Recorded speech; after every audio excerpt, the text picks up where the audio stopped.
नमस्कार साथियों, मैं आपका दोस्त फिजियोथेरेपिस्ट डॉक्टर राजेश गुप्ता। साथियों, आज हम इस वीडियो में एक बहुत इंपॉर्टेंट विटामिन्स के बारे में बात करेंगे जिसका हमारे शरीर के ऊपर बहुत ज़्यादा गहरा प्रभाव पड़ता है। जी हाँ दोस्तों, उस विटामिन्स का नाम है B12। जी हाँ, विटामिन B12।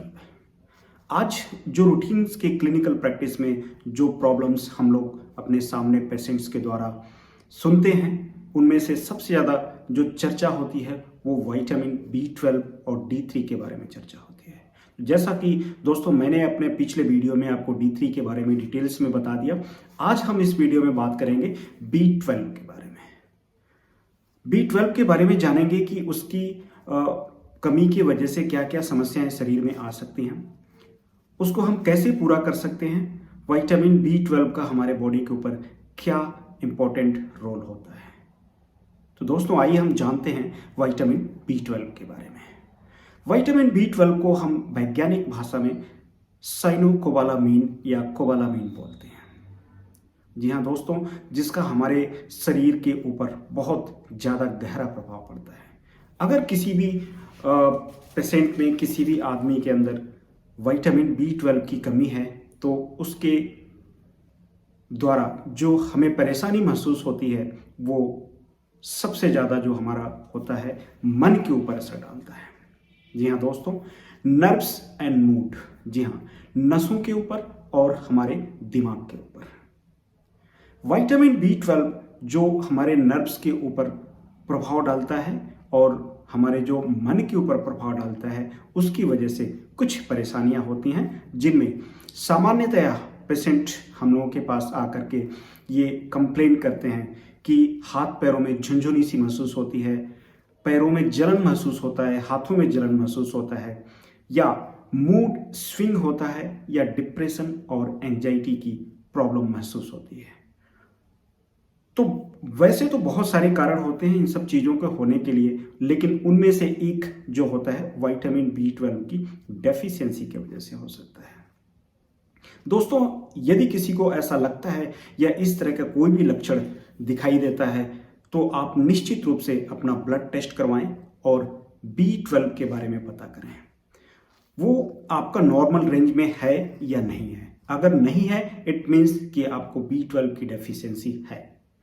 वैसे तो विटामिन B12 की डेफिशिएंसी होने की वजह से बहुत सारे सिम्टम्स एक आम आदमी में आ सकता है या आता है, जिनमें से ज़्यादातर जो देखा गया है वो थकान, जनरल वीकनेस, फटीग,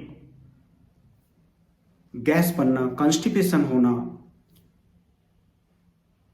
जीभ पे लाली होना, या मसल्स में क्रैम्प्स होना, या मसल्स में थकान हो जाना, विजन डिस्टर्बेंसेज हो सकती है, या किसी को ड्राई माउथ की प्रॉब्लम्स हो सकती है। ये बहुत सारे छोटे छोटे डेफिशिएंसी सिम्टम्स आते हैं जो विटामिन B12 के डेफिशिएंसी को दिखाता है। लेकिन चूंकि जो हम एक पेन मैनेजमेंट के ऊपर काम करते हैं, तो जो मेरे पास रूटीन के जो पेशेंट होते हैं उनकी जो सबसे ज़्यादा कॉमन कंप्लेन होती है वो पिंस एंड निडल सेंसेशन। जी हाँ, needles and pin sensation, like उनके हाथ या पैरों में कुछ चुभने जैसा महसूस होना, झुनझुनी जैसा महसूस होना, जलन होना, या दूसरा जो सबसे इंपॉर्टेंट, मूड स्विंग होना, डिप्रेशन, एंजाइटी या मूड स्विंग, या डिमेंशिया यानी याददाश्त की कमी। जी हाँ, जो एक उम्र के बाद होता है डिमेंशिया, तो उसमें भी विटामिन D की डेफिशिएंसी का बड़ा इंपॉर्टेंट रोल होता है। तो डिमेंशिया भी एक बड़ा कॉमन सा सिम्टम्स है विटामिन B12 के डेफिशिएंसी का। तो दोस्तों, ये कुछ बातें हुई जो विटामिन B12 की कमी की वजह से हमारे शरीर में महसूस होता है। तो हम जानना चाहेंगे इसके बाद कि अगर विटामिन B12 का टेस्ट हो गया और टेस्ट में बाद अगर आपकी कमी आती है तो उसको हम पूरा कैसे कर सकते हैं। तो विटामिन B12 जैसा कि जो रिच सोर्स होता है उसको पूरा करने के लिए वो एनिमल प्रोडक्ट होता है। जी हाँ दोस्तों, एनिमल प्रोडक्ट्स यानी मीट या उससे संबंधित एग्स या फिश या कोई भी। तो जो नॉन वेजिटेरियन लोग हैं उनमें ज़्यादातर ऐसा देखा गया है कि विटामिन B12 पूरा होता है या थोड़ी बहुत कमी होती है, तो वो जो भी नॉन वेज लेते हैं उससे वो पूरा हो जाता है। ज़्यादातर ये कमी वेजिटेरियंस लोगों के बीच में देखा गया है। जो वेज खाते हैं या वेजिटेरियंस हैं उनमें ऐसा कमी होने का चांसेस होता है।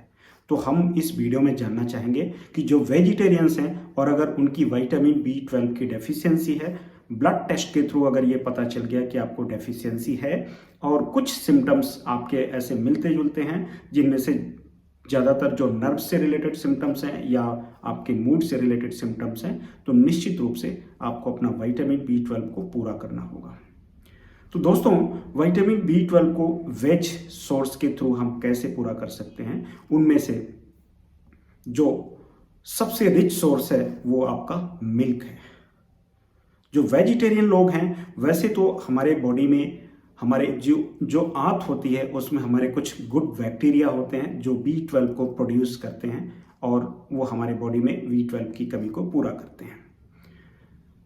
बट फिर भी कई बार ऐसा होता है कि हम अपने जो सप्लीमेंट्स लेते हैं या जो खाते पीते हैं उनकी वजह से B12 की कमी पूरा नहीं हो पाती है। तो ऐसा नहीं है कि थोड़े दिन के छोड़ने से या थोड़े दिन आपने B12 को नहीं खाया तो आपकी B12 की कमी हो जाती है। क्योंकि हमारे बॉडी में B12 जो हमारा बैक्टीरिया, जो हमारे इंटेस्टाइन के बैक्टीरिया हैं, वो प्रोड्यूस करते रहते हैं और वो 4 सालों तक स्टोर होता है। तो हमारे बॉडी को एक नॉर्मल अमाउंट में जितनी B12 की ज़रूरत होती है वो पूरा होती रहती है। तो दोस्तों, हम जानना चाहेंगे कि वेजिटेरियंस में जो B12 की कमी होती है उसको कैसे पूरा कर सकते हैं। तो उसमें जो सबसे पहला रिच सोर्स है आपका वो मिल्क होता है। जी हाँ दोस्तों, milk and milk related product, paneer, दही, दूध अगर नियमित रूप से आप लेते हैं तो आपकी B12 की कमी पूरा हो जाती है। इसके अलावा आप नट्स या कोई भी फ्रूट्स, सीजनल फ्रूट्स और वेजिटेबल्स जो होते हैं या ग्रीन वेजिटेबल्स जो होते हैं उनमें भी थोड़ी थोड़ी मात्रा में B12 होती है।